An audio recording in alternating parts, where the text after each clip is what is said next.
Ontem à noite, num culto de gratidão ao Senhor pelos 503 anos da Reforma Protestante, nós meditamos no princípio número 4, Solos Christo, ou seja, a necessidade de reafirmarmos a nossa fé somente em Jesus, no mundo marcado pelo relativismo. Essa mensagem está gravada, acho que a de domingo passado também, se não estiver enganado. No YouTube os irmãos vão encontrar a nossa reflexão lá. E na mensagem de ontem, no princípio número 4, a necessidade de reafirmação do solos Cristo da Reforma em tempos de liberalismo e relativismo teológico, vivencial. E estão falando até em atualização da Bíblia, né? Não bastasse, cada dia, quando você pensa que as coisas estão ruins, ainda pode piorar, ainda pode piorar um pouquinho mais. Mas isso são os homens, né? Os homens sempre foram assim, ao longo, desde o Éden, não há nada novo. Mas se você for olhar a história, não vai pensar que Kivitz descobriu o Brasil aí, não.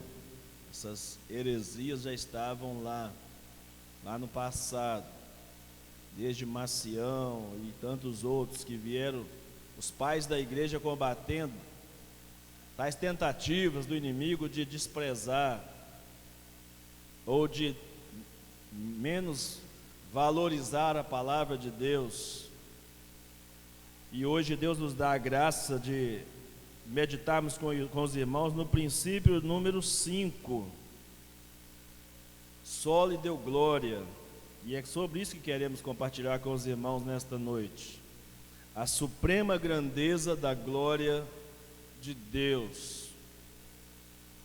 A suprema grandeza da glória de Deus. É necessário essa redundância aqui mesmo, para ficar bem enfatizado, para que nós tenhamos a dimensão certa, exata, de que não estamos relacionando com um Deus qualquer, com um Deus pequeno, com um Deus amoldado de acordo com os nossos interesses pessoais. Queremos falar sobre a suprema grandeza da glória de Deus. Quero 2 textos bíblicos para embasamento dessa fala, embora usaremos um tanto quanto de história também para nossa meditação. Mas o primeiro texto está em Êxodo 33, 18 a 23. Êxodo 33,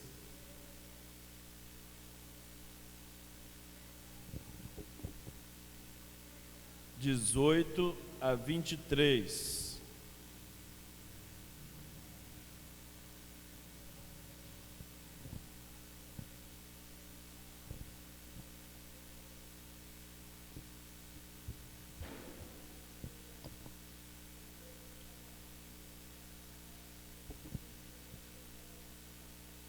Êxodo 33, 18 a 23.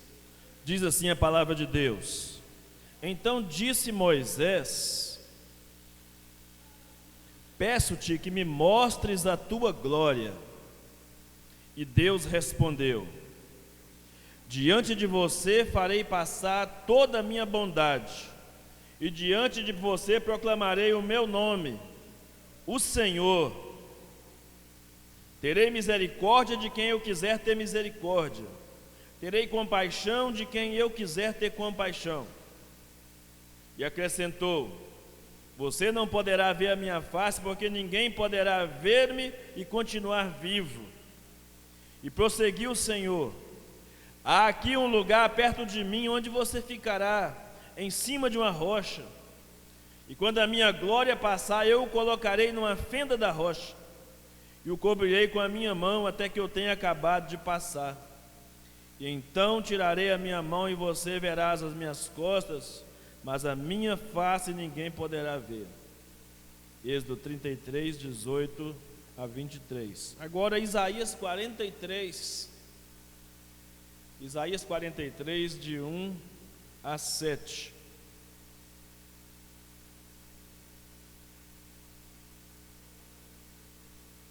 Isaías 43.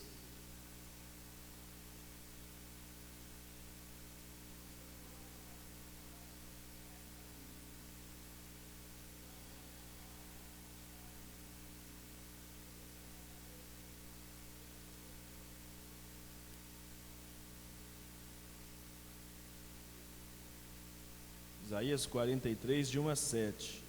Mas agora sim diz o Senhor que te criou, ó Jacó, e que te formou, ó Israel: não temas, porque eu te remi, e chamei-te pelo teu nome, tu és meu. Quando passares pelas águas, eu serei contigo, quando pelos rios, eles não te submergirão.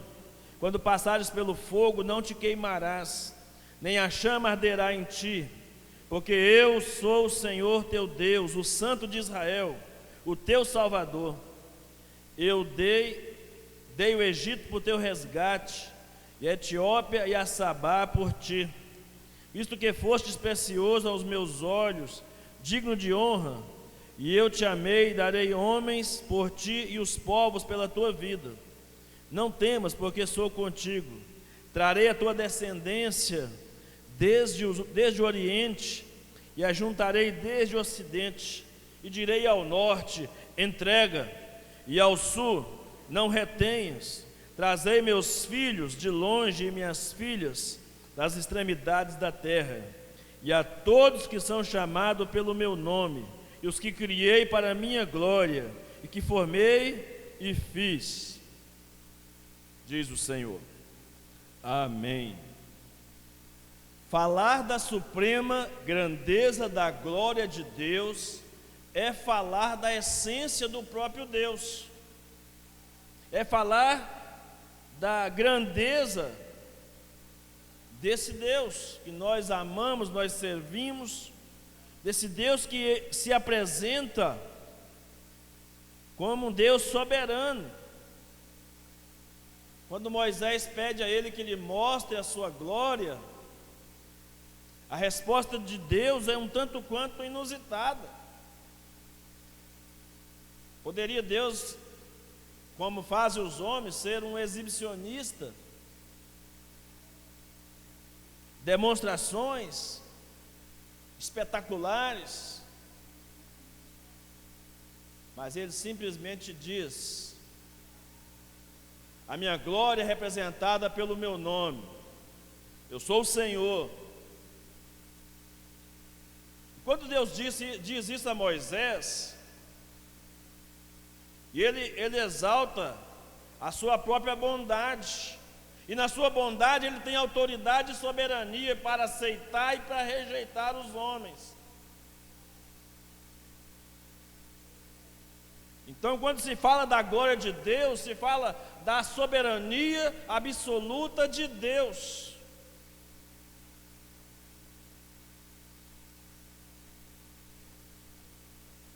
Quando você pega o dicionário para ver definições sobre glória, você vai ver palavras como beleza, grandeza, fulgor, brilho.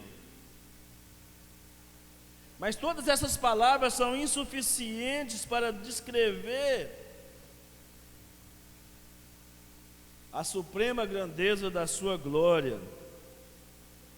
E ele então diz: a minha glória se resume nisso. Terei misericórdia de quem eu quiser ter misericórdia, terei compaixão de quem eu quiser ter compaixão. Em outras palavras, Deus diz: está dado o recado, Moisés, eu faço o que eu quiser para a minha glória. E ponto final. Eu faço o que eu quiser para a minha glória e ponto final. Tenho misericórdia de quem eu quiser ter misericórdia. Eu tenho compaixão de quem eu quiser ter compaixão. E isso os homens odeiam ouvir. Que os homens querem um Deus pelo qual ou para o qual eles possam manipular um Deus do tamanho que eles quiserem colocar. Ele disse: eu não dou ao homem essa prerrogativa, não dou ao homem esse privilégio. E disse mais a Moisés: nem a minha face você não pode ver, porque se você vir a minha face, se você olhar para a minha face, você morre. Tudo que nós pedimos sobre glória de Deus, sobre Shekinah de Deus, são insuficientes, irmãos. É só aquilo que nós podemos suportar. Não está nem podendo falar essa palavra insuficiente, né? Porque tem uns bestas aí dizendo que a Bíblia é insuficiente, né? Não está podendo falar, muitas vezes. Mas, na verdade, o que é insuficiente somos nós que somos insuficientes. Somos nós que somos insuficientes diante da glória, da grandeza da glória de Deus. Em Isaías 43, de 1 a 7, fica claro para nós aqui que Deus revela a grandeza da sua glória na criação. Deus revela a grandeza da sua glória na redenção dos seus filhos. Na redenção dos seus filhos, ele diz: a todos os que são chamados pelo meu nome, os que criei para a minha glória, que formei e fiz. Eu formei e eu fiz. John Piper, no seu livro Lendo a Bíblia de Modo Sobrenatural, na página 53, ele diz assim: a Bíblia deixa claro que este Deus autoexistente, autossustentável, autossuficiente, existe como três pessoas em uma única essência divina. O Pai conhece e ama perfeita, completa e infinitamente o Filho. E o Filho conhece e ama perfeita, completa e infinitamente o Pai. E o Espírito Santo é a expressão perfeita, completa e infinita do amor mútuo entre o Pai e o Filho. E esta comunhão trinitária perfeita é essencial à plenitude e perfeição de Deus. Não há nenhuma carência, nenhuma deficiência, nenhuma necessidade, apenas plenitude, completude e autossuficiência perfeitas. Que declaração extraordinária da glória de Deus. É tudo isso a glória de Deus. Um pouco de história, irmãos. Só deu glória é o quinto pilar, ou o quinto princípio da sistematização da reforma protestante.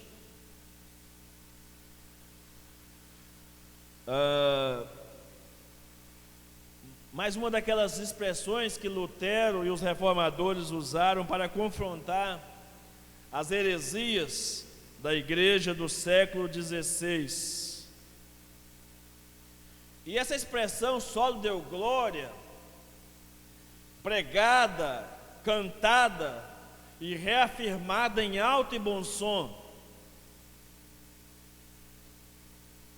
por Lutero e os demais reformadores, numa época em que os reis e os papas exigiam uma adoração, exigiam ser honrados, exaltados, glorificados. Lutero se recusa a dar essa honraria ao Papa, partindo do princípio bíblico de que toda glória é dada somente a Deus. Nas palavras de Jesus em Mateus 4, verso 10, que diz: está escrito, somente ao teu Deus adorarás e somente a Ele servirás. E é Jesus citando a Bíblia. Jesus usando a própria Bíblia como regra de interpretação. Ele diz que não é ele a chave hermenêutica, ele é o centro das Escrituras, mas não é a chave hermenêutica. A chave hermenêutica, a chave de interpretação da Bíblia, é a Bíblia se interpretando com a própria Bíblia. E é exatamente isso que Jesus faz aqui, ao usar a expressão está escrito, referindo-se a Deuteronômio capítulo 6, versículo 4, versículo 13, Deuteronômio capítulo 10, verso 20 e 21, Deuteronômio capítulo 6, verso 4 diz assim: ouve Israel, o Senhor nosso Deus é o único Deus.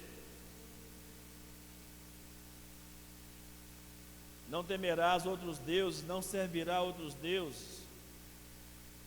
Lá no verso 13. A mesma coisa diz os versos 20 e 21 do capítulo 10 de Deuteronômio. Jesus faz citação aí. Também faz parte dos princípios de solo deu glória, diversos textos bíblicos, de Gênesis até o Apocalipse. Vamos encontrar vários salmos fazendo exaltação à glória de Deus. Olhamos para o profeta Isaías e percebemos o quanto o profeta Isaías exaltava a glória de Deus.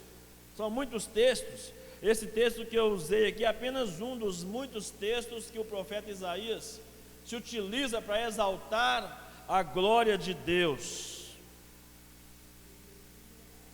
E além dos que nós lemos inicialmente, ainda poderíamos citar Romanos 11, 36, porque dele, por ele e para ele são todas as coisas. Ou 1 Coríntios 10, 31, quer comais, quer bebais ou façais qualquer outra coisa, fazei tudo para a glória de Deus. Mas sabe o que aconteceu, irmãos? E sabe o que continua acontecendo?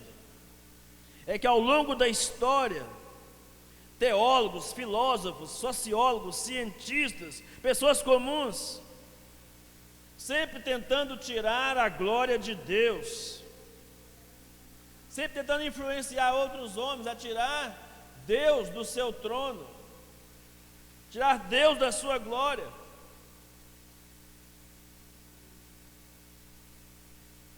Karl Marx, que é o criador do marxismo, do comunismo, de todos esses esquerdismos que há pelo mundo afora, tentou tirar Deus do céu, tentou criar um Deus semelhante aos homens, sem divindade nenhuma, somente humano. É por aí que se baseia a teologia liberal, pegando esses respingos de loucura de Karl Marx. Freud, o grande idealizador da psicanálise, tentou tirar Deus do nosso subconsciente. Essa é uma das contradições da psicanálise com relação à religião ou à vida cristã. É quando o psicanalista não consegue fazer a ponte, como Deus sendo o centro do nosso subconsciente, porque Ele é centro de todo o nosso ser. E quando coloca o homem, suas lembranças e memórias mais antigas, como sendo a força que move o sentimento, as emoções e as ações dos homens de um modo geral. Charles Darwin tentou tirar Deus da ciência. E até hoje, mesmo ele tendo se arrependido disso, os seus discípulos levaram adiante essa loucura. Nietzsche, o filósofo, tentou matar Deus, fazendo uma crítica à religião, dizendo: Deus morreu e a igreja é seu túmulo. Richard Dawkins tentou dizer que Deus era um delírio.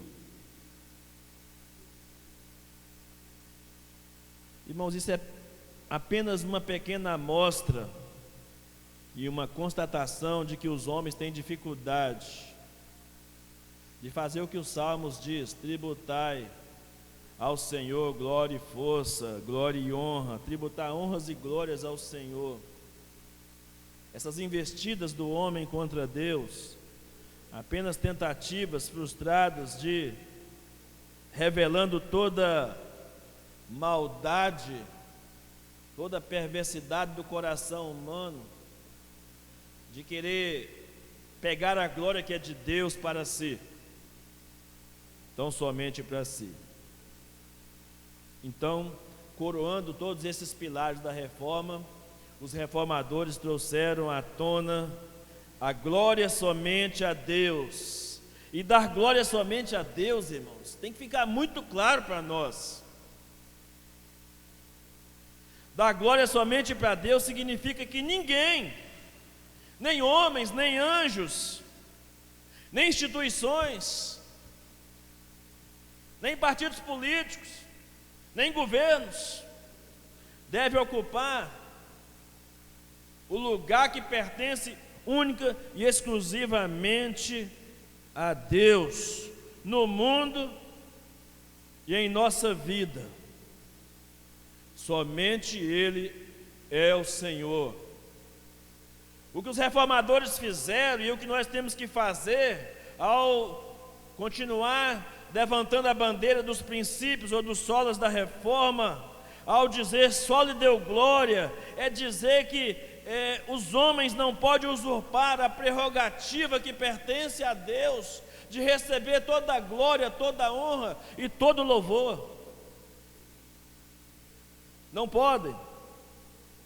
É o que exige o primeiro mandamento da lei de Deus. Estamos estudando na escola dominical os mandamentos de Deus, e o primeiro mandamento diz isso: eu sou o Senhor, eu sou o Deus que te tirei da terra do Egito, da escravidão. Não terás outros deuses diante de mim.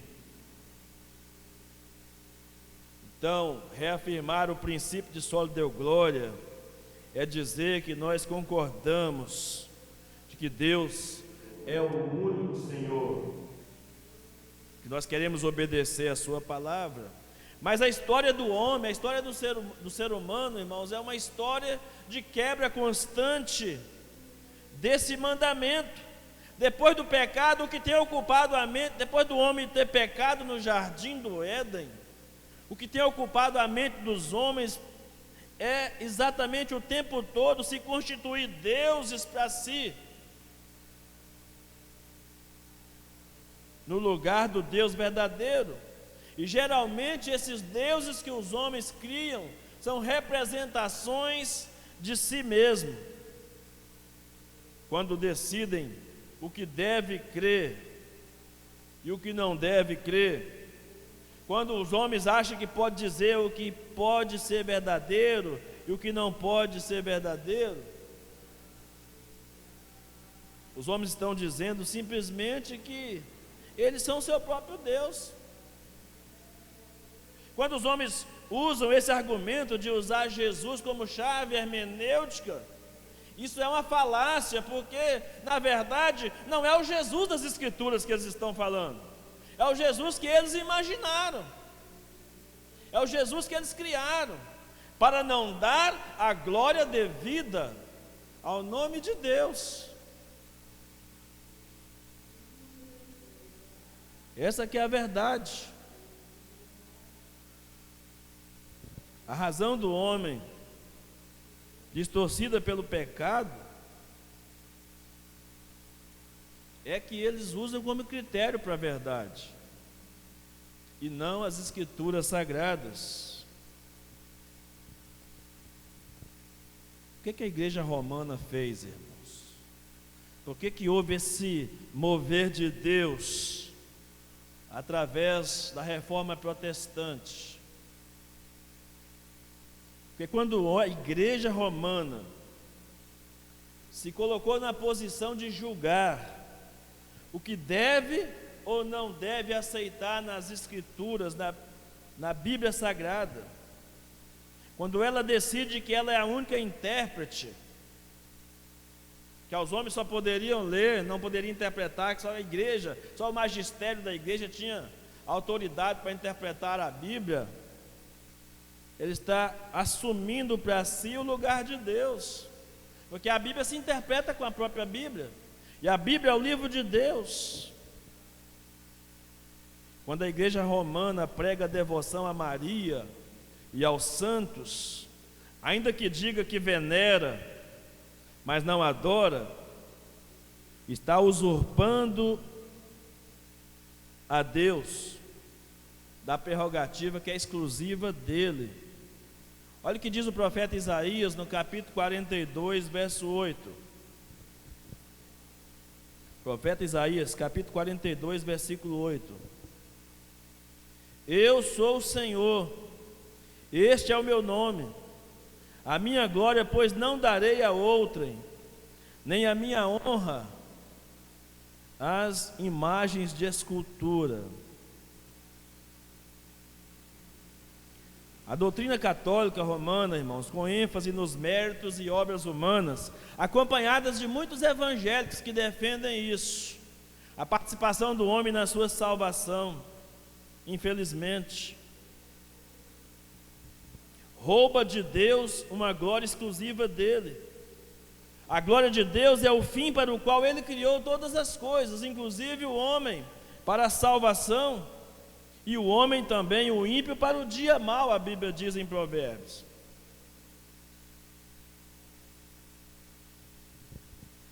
Conforme o breve catecismo, não é o Deus criar todas as coisas, não é só o fim principal do homem, mas é o fim de todas as coisas. O fim de todas as coisas. É o fim do próprio Deus. John Piper fala disso, né, no Desiring God,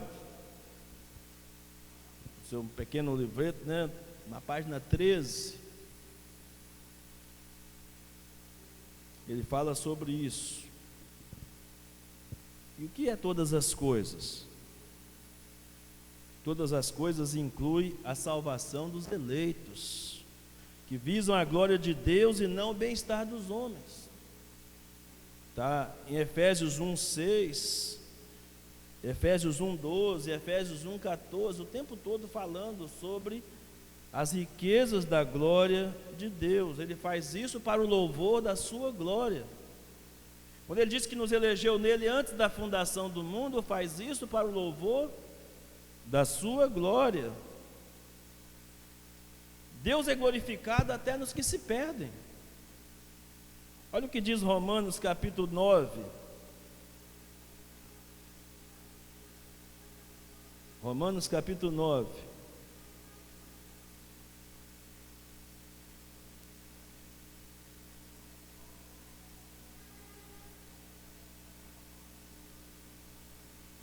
Romanos 9,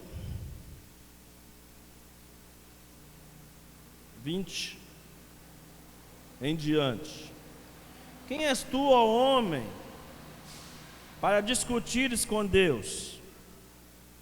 Porventura pode o objeto perguntar quem o fez, porque me fizestes assim? Ou não tem o oleiro direito sobre a massa, para do mesmo barro fazer vaso para honra e outro para desonra? Que diremos, pois, se Deus, querendo mostrar a sua ira e dar a conhecer o seu poder, suportou com muita longanimidade os vasos de ira, preparados para a perdição, a fim de que também desse a conhecer as riquezas da sua glória, em vasos de misericórdia, que para a glória preparou de antemão, os quais somos nós, a quem também chamou, não só dentre os judeus, mas também dentre os gentios. Mais claro do que isso, só se desenhar. Está aí revelado na palavra de Deus. Deus é glorificado na salvação e na condenação. Na salvação, que revela toda a sua bondade, misericórdia, e na condenação do homem revela toda a sua justiça e soberania. Michael Horton disse que Lutero, para distinguir sua obra de reformas anteriores semelhantes, ele disse que a sua reforma era uma reforma doutrinária, porque já havia tentativas humanas de fazer reformas culturais, reformas sociais, movimentos anteriores à reforma protestante, movimentos artísticos, movimentos morais. Mas Lutero tinha um entendimento, irmão, segundo Michael Horton, que não adiantaria nada o homem querer mudar o seu comportamento sem mudar a sua maneira de compreender as Escrituras. Por isso que colocou como princípio número 1 só a Escritura, somente as Escrituras.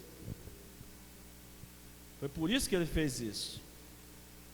E ali vinha a base de tudo, e por isso que propositalmente o solo deu glória, vem no final para englobar todas essas coisas, todos esses princípios. Era uma reforma doutrinária que precisava ser feita. Todas as outras eram necessárias também, mas partia da doutrina. Paulo, quando escreveu a Timóteo, falou: cuida de ti mesmo e da doutrina, porque se você fizer isso, você vai salvar não só você mesmo, mas os que te ouvem. O apóstolo Paulo foi categórico nisso.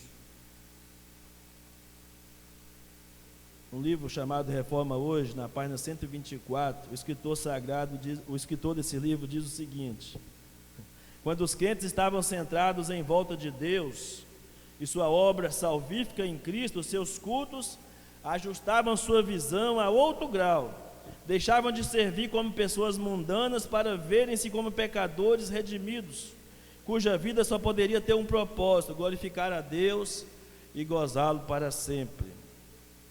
E foi devido a esse conceito de que vivemos para Deus e de que para Ele devemos fazer o melhor, que a reforma protestante trouxe uma transformação, não somente no campo doutrinário, mas em todas as áreas.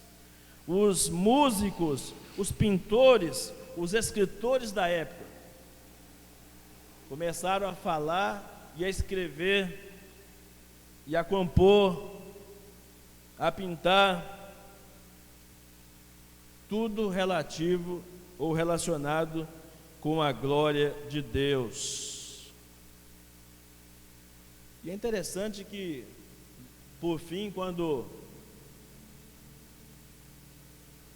Paulo, depois de falar, discorrer todo o seu tratado sobre a doutrina da salvação, irmãos, ele conclui as suas crenças, os seus ensinamentos sobre a doutrina da salvação, com o texto que eu citei ainda há pouco, Romanos 11, 36, porque dele, por meio dele e para ele são todas as coisas, a ele pois a glória eternamente, amém. Quando Paulo termina a carta de Romanos, olha a consciência do apóstolo Paulo, irmãos. Quando Paulo termina a carta de Romanos, ele diz: ao Deus único e sábio seja dada a glória, por meio de Jesus Cristo, pelos séculos dos séculos, amém. A glória de Deus também foi aquilo que os anjos cantaram diante da majestade do trono de Deus. Apocalipse 5,12: digno é o Cordeiro que foi morto de receber poder, riqueza, sabedoria, força, honra, glória e louvor. Verso 13: aquele que está sentado no trono e ao Cordeiro seja o louvor, a honra e a glória e o domínio pelos séculos dos séculos. No capítulo 7, ele diz: ao nosso Deus que se assenta no trono e ao Cordeiro pertence a salvação, louvor e glória, sabedoria e ações de graça, e a honra e o poder, e a força sejam dados ao nosso Deus pelos séculos dos séculos. Como, irmãos? Como poderemos esperar que Deus se mova em nós, se nós não estivermos vivendo para a glória de Deus, nós não estivermos entendendo, o solo deu glória, que toda glória deve ser dada a Deus, e que glorificar a Deus não é acrescentar um pouco mais de glória a Ele, que glorificar a Deus é reconhecer a glória que já é dele, é reconhecer que a glória pertence somente a Ele. Isso é que é glorificar a Deus. Nós não acrescentamos nem 1 milímetro na glória de Deus. Então como é que nós vamos esperar que Deus se mova entre nós? Como é que nós temos a ousadia de falar para Deus, derramar a Shekinah dele, vivendo em pecado, vivendo em afronta à santidade de Deus? Como nós vamos fazer isso? Só a igreja de Jesus, lavada, remida pelo sangue do Cordeiro, pode dizer: só a Deus seja dada a glória. E é a igreja que tem que repercutir isso no mundo. É o mundo que tem que se amoldar à palavra de Deus, e não a palavra de Deus se amoldar ao mundo para a glória de Deus. Porque o mundo não pode dizer,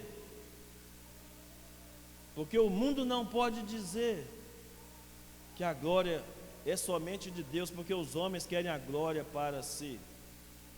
Os homens querem ser os seus próprios alvos da glória. Os homens estão preocupados com a sua própria glória. Então são muitos textos da palavra de Deus que nós ficaríamos aqui uma noite inteira e não esgotaríamos para discorrermos a respeito da glória de Deus. Muitos textos, irmãos, muitos textos. Mas se você sair nesta noite daqui compreendendo a necessidade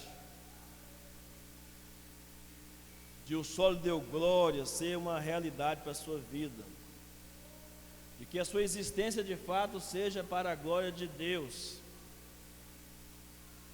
você já terá entendido o que dizia, ou o que diz, melhor dizendo, o Catecismo Maior de Westminster.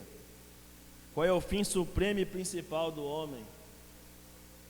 O fim supremo e principal do homem é glorificar a Deus e alegrar-se nele para sempre. Essa é a razão última de todas as coisas: comunicar a glória da graça de Deus, para o louvor único e exclusivo daquele para quem são chamados pessoas de todas as tribos, povos, raças, línguas e nações. A Ele seja dada a glória pelos séculos dos séculos. Amém. Que não somente no dia da reforma, como foi ontem, como estamos falando hoje, mas que seja uma presença constante em nós, a reafirmação dos princípios de somente a Escritura, como nossa única regra de fé e prática, somente a fé exclusiva em Cristo, somente a graça de Deus operando na nossa salvação, somente Cristo como único e suficiente Salvador de nossa alma, e somente Deus ser glorificado e louvado em nós, por nós e através de nós. Enquanto 1 Coríntios 10:31 não for uma realidade da sua vida, você ainda não terá entendido plenamente esse quinto pilar da reforma: soli deu glória. Mas que Deus tenha misericórdia de nós e nós possamos nos alegrar nele, glorificar a ele e ter alegria nele. Ele ser a melhor e a maior manifestação da nossa alegria, hoje e para sempre. Amém? Glória a Deus.